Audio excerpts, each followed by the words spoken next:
अस्सलाम वालेकुम students. Legal education की जानिब से हमारे लीगल लेक्चर्स चल रहे हैं। आज हम आपके सामने एक ओवरव्यू देंगे कॉन्स्टिट्यूशन ऑफ पाकिस्तान 1973 के अंदर 15 पॉइंट्स में पूरे कॉन्स्टिट्यूशन का एक ओवरव्यू देते हैं। क्या आपको नज़र आ रहे होंगे, मैंने पॉइंट्स को नोट किया है, बनाया है पास से जो मैंने ओवरव्यू देना है। तो मैं इसको पढ़ता हूँ और साथ साथ मैं आपको उर्दू भी बताता रहूँगा। ओवरव्यू माने एक जायज़ा लेना है और पाकिस्तान कॉन्स्टिट्यूशन 1973 का जो पाकिस्तान में आइन बना है उसका हम एक जायज़ा लेते हैं एट अ गिलास, एक नज़र के अंदर। यानी मैं यहाँ 15 पॉइंट्स के अंदर कवर करने जा रहा हूँ, ये ताकि हर आदमी आसानी से समझ ले पाकिस्तान कॉन्स्टिट्यूशन को क्या क्या चीज़ें हैं इंपॉर्टेंट। क्योंकि कॉन्स्टिट्यूशन बड़ा है, इसको पढ़ने में बहुत टाइम लगता है, लेकिन हम फिर भी एक नज़र के अंदर उसका थोड़ा ज़्यादा ले लेते हैं। मैंने पहला पॉइंट नोट किया है यहाँ पे, तो आपको बताता हूँ कि 1973 कॉन्स्टिट्यूशन ऑफ पाकिस्तान की बात हो रही है। The 1973 constitutions of Pakistan was unanimously approved by the National Assembly on the recommendations of the Constitutional Committee and the opinion of the opposition parties. इसमें कोई मुश्किल वर्ड्स आएंगे तो वही बता दूंगा। यहाँ कॉन्स्टिट्यूशन माने आइन होता है, यूनानिमसली माने मुत्तफिका, यानी आप सब ने मिल के, जितनी पार्टियां बैठी थी ना इस आइन को बनाने के लिए, सबकी मुत्तफिका राय थी, कोई एतराज़ नहीं था। अप्रूव मंजूर होता है बाय द नेशनल असम्बली माने कौमी असम्बली, ठीक है। ऑन द रिकमेंडेशन, सिफारिश पर, ऑफ द कॉन्स्टिट्यूशनल कमेटी होती है, ये आईनी ये आपकी कॉन्स्टिट्यूशनल कमेटी होती है, दस्तूर साज कमेटी कहलाती है। आइन को दस्तूर बोलते हैं उर्दू में, इसलिए दस्तूर साज कमेटी कहलाती है जो आइन जिसको जिम्मेदारी देती है आइन बनाने की। एंड द ओपिनियन, राय होती है, ऑफ द अपोजिशन पार्टीज, इख्तलाफ जो अपोजिशन पार्टीज होती है उसकी जो है हिज़्ब इख्तलाफ जिसको बोलते हैं, उसकी राय भी ली जाती है, सब होते हैं। इस सब की मुत्तफ़िका अपोजिशन पार्टी या हुकूमती पार्टी तमाम मेंबरों के यूनानिमस माने मुत्तफ़िका जो है तौर पर ही अप्रूव हुआ था। तो मैं पढ़ता हूँ, 1973 constitution of Pakistan was unanimously approve by the national assembly on the recommendations of the constitutional committee and the opinion of the opposition parties. अभी मैं इसको आपको उर्दू मतलब बता देता हूँ उसका। 1973 का आइन मुत्तफ़िका तौर पर कौमी असम्बली ने दस्तूर साज कमेटी की सिफारशात और हिज़्ब इख्तलाफ की जमातों की राय से मंजूर किया। ये जो मैंने पढ़ के बताया है इसको मैंने आपके सामने एक पूरी कंप्लीट ट्रांसलेशन कर दी है ताकि आपकी समझने के लिए। पॉइंट 2 की तरफ चलते हैं। Number 2, this constitution was explain in a modern way. This constitution माने ये आइन, वाज एक्सप्लेन वजह किया गया है, इन अ मॉडर्न वे यानी जदीद तौर पर, चाहिए जदीद अंदाज भी कह सकते हैं, वे तरीक़ाकार जो होता है। मैं इसकी उर्दू पढ़ देता हूँ आपको, मतलब मैंने बता दी है, ये आइन जदीद अंदाज में वजह किया गया है, वजह माने एक्सप्लेन किया गया है, ठीक है। पॉइंट नंबर 3 की तरफ हम चलते हैं। इन दी प्रीएम्बल माने किसी भी आइन का इब्तदाइया जो होता है, किसी भी किताब का इब्तदाइया होता है, इसी तरह आइन का भी इब्तदाई होता है, ठीक है ना, इफ्तिताइया, या इसको इब्तदाइया भी बोल सकते हैं हम। In the preamble of this constitution comma the rule of Quran and सुन्ना हैज़ बीन गारंटेड, यानी इस बात की ज़मानत दे दी है कुरान के जो उसूल हैं, कायदे हैं, और सुन्नत नबी सल्लम के जो कायदे हैं, ठीक है ना, वो आपके यहाँ पे प्रीएम्बल है इफ्तिताइया के अंदर मौजूद होंगे, रखे जाएंगे। तो मैं इसको ट्रांसलेशन कर देता हूँ आपके सामने। In the preamble of this constitution comma the rule of Quran and सुन्ना हैज़ बीन गारंटीड, यानी इसकी ज़मानत, इसके इफ्तिताइये में कुरान सुन्नत की हुक्मरानी की ज़मानत दी गई है। इसके इफ्तिताइये में कुरान सुन्नत की हुक्मरानी की ज़मानत दी गई है। गारंटेड माने ज़मानत, हैज़ बीन दी गई है, हैज़ बीन गारंटेड ज़मानत दी गई है, ठीक है। पॉइंट नंबर 4 की तरफ आते हैं। देखते हैं हम वक्त में कवर हो जाते हैं। मैंने 15 पॉइंट्स में मैंने इसको एक्सप्लेन किया है। Point number 4, The 1973 Constitution is written and contained 280 articles arranged in 12 chapters and 6 schedule. ये मैं उस वक्त की बात कर रहा हूँ जिस वक्त कॉन्स्टिट्यूशन बना था। उस वक्त कितने सेक्शन रखे गए थे और कितने इसके चैप्टर थे और कितने शेड्यूल थे, उस वक्त की बात कर रहा हूँ। वक्त टाइम टू टाइम में तब्दीलियाँ होती गई हैं। मैं आप कॉन्स्टिट्यूशन जो पाकिस्तान का था उसकी वो टोटल बता रहा हूँ जिस वक्त बना है। कॉन्स्टिट्यूशन माने आइन है, रिटर्न माने तहरीरी है, कंटेंट माने इसमें शामिल है 280 आर्टिकल्स या प्रोविजन भी बोल सकते हैं आर्टिकल्स को, जो प्रोविजन भी बोल सकते हैं। प्रोविजन में कानून 280 कानून रखे गए हैं। प्रोविजन माने अरेंज तरतीब दी गई है इन 12 चैप्टर, 12 चैप्टर बनाए गए हैं उसके, एंड 6 शेड्यूल, 6 शेड्यूल बनाए गए हैं, गोशवारे जो होते हैं शेड्यूल। तो मैं इसको आपके सामने इसकी आसान उर्दू पढ़ देता हूँ। नया आइन तहरीरी है और 280 दफ़ात पर मुश्तमिल है, जो 12 अबवाब और 6 शेड्यूल्स की शक्ल में मुरत्तिब है। ठीक है। आर्टिकल जो है इसको हम दफ़ात भी बोलते हैं, लेकिन इंग्लिश में आर्टिकल भी बोला, प्रोविज़न भी बोल सकते हैं इसको। जैसे सेक्शंस बोलते हैं, 280 सेक्शंस होते हैं, तो लेकिन यहाँ पे आर्टिकल्स बोल रहे हैं। आइन के अंदर आर्टिकल है, उर्दू में हम दफ़ात भी बोलते हैं, या इसको आर्टिकल्स को हम प्रोविज़न भी बोल सकते हैं। स्टूडेंट देखते हैं अगले next point number 5। Point number 5 आपके सामने नजर आ रहा है आपको।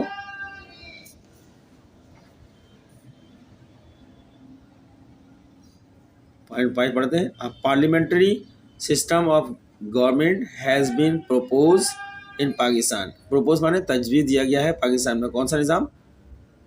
पार्लियामानी सिस्टम, पार्लिमानी निज़ाम। हुकूमत चलाने का जो निज़ाम होगा पाकिस्तान में वो पार्लिमानी निज़ाम होगा। Has been propose in Pakistan, ये अडॉप्टेड किया गया या प्रपोज किया गया। उस वक्त प्रपोज किया गया था जब बनाया गया था, अब तो चल रहा है, तो यही निज़ाम अडॉप्ट हो चुका है। अब parliamentary system of government has been propose in Pakistan. इनमें कोई ऐसा वर्ड नहीं है जो आपको मुश्किल लग रहा हो। मैं इसकी पढ़ देता हूँ। पाकिस्तान में पार्लिमानी निज़ामी हुकूमत तजवीज़ किया गया है। पाकिस्तान में पार्लिमानी निज़ामी हुकूमत तजवीज़ किया गया है, इसकी उर्दू। नंबर 6 पढ़ता हूँ, आपको नज़र आएगा। Realizing the need for a bicameral legislature for the first time in Pakistan, it has been recommended। ठीक है। realizing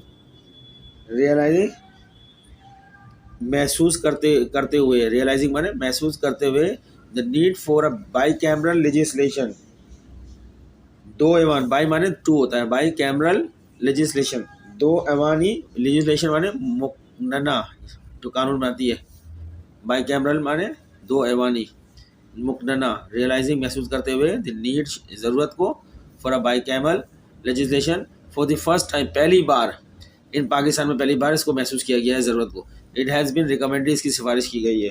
तो मैं इसको आसान अल्फाज में उर्दू पढ़ देता हूँ। पाकिस्तान में पहली मरतबा 2 ऐवानी मुकन्ना की ज़रूरत महसूस करते हुए इसकी सिफारिश की गई है। तो ये आसान अल्फाज में इसकी ट्रांसलेशन कर दी। पॉइंट नंबर 7 पढ़ते हैं। द जुडिशरी, अदलिया को बोलते हैं judiciary. The judiciary has been declare free from all kind. अदलिया को आज़ाद कर दिया गया है हर किस्म की सियासी प्रेशर से। The high court is the protector of fundamental rights. High court, supreme court को जो बुनियादी हकूक़ जो लोग शहरियों के हैं वो उसके प्रोटेक्टर है, इसके ज़ामिन है। अगर कोई किसी के बुनियादी हकूक़ पे जो है ख़िलाफ़ वर्जी होगी तो हाई कोर्ट, सुप्रीम कोर्ट इसके बुनियादी, शहरी के बुनियादी हकूक़ दिलवाने के प्रोटेक्टर हैं ये। ठीक है ना।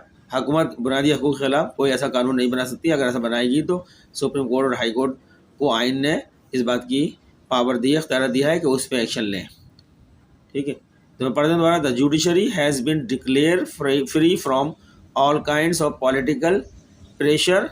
The high court is the protector of fundamental rights. High court भी है, सुप्रीम कोर्ट भी। ठीक है। अब हम ये इसका अपनी उर्दू ट्रांसलेशन करते हैं। अदलिया को हर किस्म की सियासी दबाव से आज़ाद करार दिया गया है। बुनियादी हकूक़ की माफिज अदालत आलिया है। अदालतें में हाई कोर्ट्स और सुप्रीम कोर्ट भी इसमें होते हैं। पॉइंट नंबर 8 मैं पढ़ता हूँ। Every high and low person is accountable before the law. कानून के सामने हर शख्स जो है जवाबदेह है, वो हाई बड़ा आला पावरफुल हो या एक छोटा सा गरीब क्यों ना हो। सब का हर हर किसी कोई भी वो कैटेगरी ख़त्म कर दी गई है। हर कोई हर शहरी जो है कानून के सामने जवाबदेह है, भले वो कितना अमीर हो, कितना पावरफुल हो, कितना अख्तियार हो या कितना निचली सतह के पर हो, छोटे से छोटा हो, लेकिन हर एक को कानून के सामने जवाबदेह। अकाउंटेबल माने जवाबदेह होता है बिफोर द लॉ, कानून के सामने। ठीक है। High and low person, high persons होते हैं आला लोग जो होते हैं, लो यानी अदना लोग भी, एवरी के लिए हो गया एवरी आला या सब जो है कानून के सामने जवाबदेह। The principle is defined in this constitution. इसके जो उसूल हैं, कायदे हैं, वो इस कॉन्स्टिट्यूशन में बयान कर दिए हैं किस तरह है। ठीक है, मैं ये पढ़ देता हूँ आपको, इसकी उर्दू कर देता हूँ आसान आपके सामने। जो स्टूडेंट्स होंगे, कानून के सामने हर अदना व आला जवाबदेह है। उसूल इस आइन में कार फरमा है। ठीक है, डिफाइन कार फरमा ने डिफाइन कर दिया गया है इन दिस कॉन्स्टिट्यूशन के अंदर। चलिए तो नेक्स्ट पढ़ते हैं पॉइंट नंबर 9।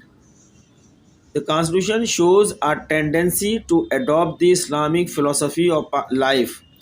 Constitution आइन होता है, shows दिखाया गया है, या टेंडेंसी माने रुझान, तो adopt माने इख्तियार करने का, इस्लामिक फिलोसफी फलसफा होता है ऑफ लाइफ, ज़िंदगी का। ठीक है, इसकी मैं ट्रांसलेशन कर देता हूँ। आइन में इस्लामी नज़रिया हयात को अपनाने का रुझान जाहिर किया गया है, शोज़ किया गया है। आइन के अंदर शोज़ किया गया, टेंडेंसी रुझान होता है जो है आपका अपनाने का, एडॉप्ट करना, अपनाना होता है। द इस्लामिक फ़िलोसफी, इस्लामी नज़रिया हयात को बोलते हैं इस्लामिक फ़िलोसफी ऑफ लाइफ। हयात हो गया इस्लामिक फ़िलोसफी ऑफ लाइफ को इस्लामी नज़रिया हयात के इसकी ट्रांसलेशन हो सकती है। पॉइंट नंबर 10 की तरफ चलते हैं।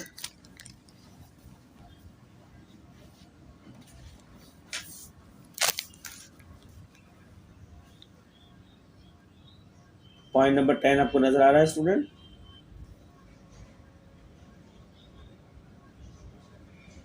The principles of strategy for government and state affairs, रियासत के मामला होते हैं, हैव बीन एक्सप्लेन, उनकी वजाहत कर दी गई है, वजह कर दिए गए हैं ये। ठीक है ना। और इसमें कोई वर्ड ऐसा, प्रिंसिपल माने कायदे उसूल होते हैं, स्ट्रेटजी माने हिकमत अमली होती है। ठीक है, हिकमत अमली को कहते हैं फॉर गवर्नमेंट, हुकूमत के लिए, एंड स्टेट माने रियासत को बोलते हैं, अफेयर रियासत के मामला को बोलते हैं।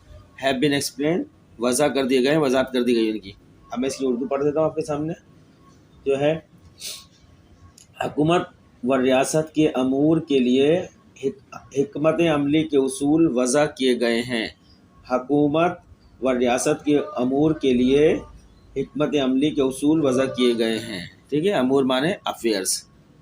ये मैंने उर्दू भी ट्रांसलेशन कर दी, कोई वर्ड मुश्किल हो तो आपको बता रहा हूँ। Point number 11। All citizen have been given basic right. All basic citizen माने शहरी होते हैं, तमाम शहरियों को हैव बीन गिवन दे दिए गए हैं बुनियादी हकूक, बेसिक राइट्स। ठीक है स्टूडेंट, ये आपको इसमें कोई ऐसा मुश्किल वर्ड नहीं लग रहा, पर जो तमाम शहरियों को बुनियादी हकूक अता किए गए हैं। All citizen have been given यानी अता किए गए हैं तमाम शहरियों को बेसिक राइट, बुनियादी हकूक, जो आर्टिकल 8 से लेकर 28 तक दिए गए हैं। ये मैंने पिछला लेक्चर डाला है, वो कौन कौन से हकूक हैं अपने, मेरा लेक्चर मौजूद है उसके अंदर। हकूक की मैंने सिर्फ उसमें नाम दिए हैं, थोड़ा थोड़ा बताया उसका भी, उसकी फुल डिटेल आइंदा के लेक्चर में दूंगा, हर जो है प्रोविजन की 8 से लेकर 28 तक की। पॉइंट नंबर 12, पॉइंट में आपको नजर आएगा, the constitution has introduce the system of direct election. Constitution कोई वर्ड मुश्किल नहीं है, इंट्रोड्यूस माने मुतारफ़ कराया गया है, द सिस्टम निज़ाम होता है डायरेक्ट इलेक्शन, बराह रास्त। बता रहे हैं कि इसके अंदर उर्दू में पढ़ देता हूँ आपको। आइन में बराह रास्त इंतखाबात का तरीका मुतारिफ़ कराया गया है। आइन में बराह रास्त इंतखाबात का तरीका मुतारिफ़ कराया गया है, इंट्रोड्यूस कराया गया है। बराह रास्त माने बराह रास्त इलेक्शन जो होता है, डायरेक्ट इलेक्शन को बराह रास्त बोलते हैं, यानी आवाम से डायरेक्टली जो नेशनल असम्बली के स्पीकर आएंगे, जो नेशनल असम्बली के मेंबर आएंगे, वो आवाम से अपने अपने हल्के से डायरेक्ट वोट लेकर आएंगे। तो उनमें से वज़ीर आज़म का इंतखाब होगा जो इनडायरेक्ट होगा असम्बली से। ठीक है, ये पॉइंट समझ में आ गया। हुआ 13वां पॉइंट्स पढ़ते हैं। सोशियो इकोनॉमिक, समाजी इक़्तिसादी या माशरती बोल सकते हैं। माशरती, समाजी माने माशरती होता है, और माशी बोलता है इकोनॉमिक को बोलते हैं। जस्टिस अदल को बोलते हैं। Means that every citizen will have equal economic opportunities.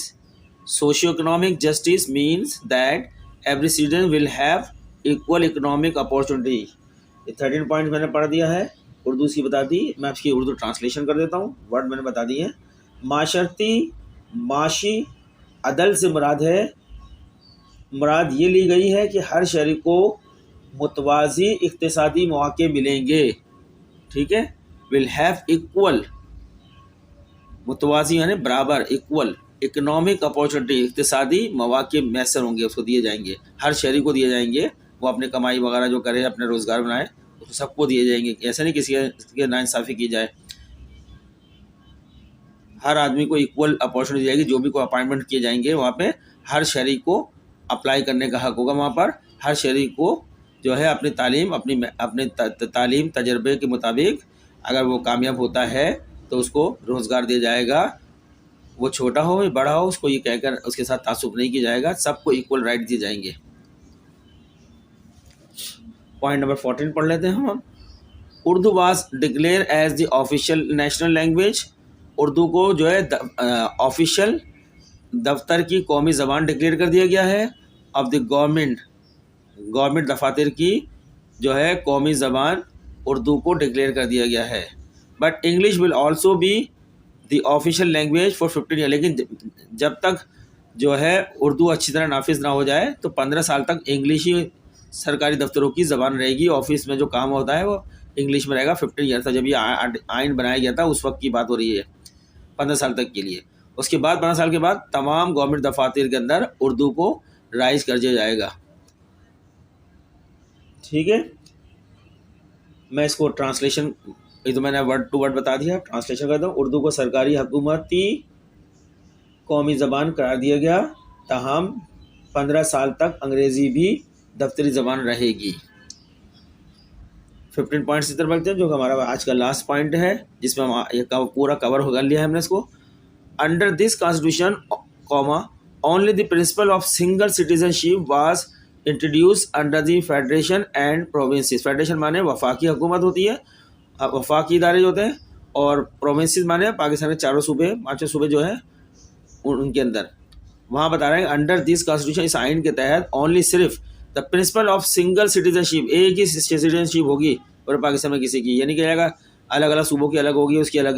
Principle of single citizenship was introduce under the federation and provinces. मैंने वर्ड बता दिया। फेडरेशन वफाक होता है, प्रोविंस सूबे होते हैं। इंट्रोड्यूस मुतारिफ कराया गया है। सिंगल सिटीजनशिप यानी एक ही शहरियत होगी। मैं इसकी उर्दू पढ़ देता हूँ। इस आइन के तहत वफाक और सूबों के तहत सिर्फ वाहिद शरीयत का उसूल राइज किया गया है। राइज माने इंट्रोड्यूस किया गया है। ठीक है स्टूडेंट्स, ये हमने अभी आपके सामने बेसिक राइट्स पढ़े हैं। बेसिक राइट्स से हमने आइन पूरे पाकिस्तान का जो 1973 का आइन है उसका एक ओवरव्यू जायज़ा लिया गया है। पूरा आइन आपके सामने रखा गया है। क्या कहता है, सिर्फ 15 पॉइंट्स के अंदर आप इन 15 पॉइंट को ज़हन कर लें, आपको आइन तकरीबन पता चल जाएगा। वैसे तो आइन के अंदर 280 सेक्शन है, उसके मैंने इसे बता दिए हैं कितने चैप्टर्स वगैरह सारे बता दिए। 280 आर्टिकल्स हैं, अरेंज किया गया उसको 12 चैप्टर्स एंड 6 शेड्यूल के अंदर। ठीक है ना, ये मेरा देने का मकसद ये है कि आम आदमी आइन के इन मामला से थोड़ा बहुत आहिस्ता मैं इसके सारे आर्टिकल्स को भी मेंशन करता रहूँगा आपके सामने वक्त के साथ साथ। तो उम्मीद करता हूँ आपको हमारा ये लेक्चर पसंद आया होगा। अगर आपको हमारे ये लेक्चर अच्छे लगते हैं तो हमारे चैनल को सब्सक्राइब करें, लाइक करें और आगे शेयर भी करें ताकि और लोग भी इस बात से हासिल कर सकें। शुक्रिया।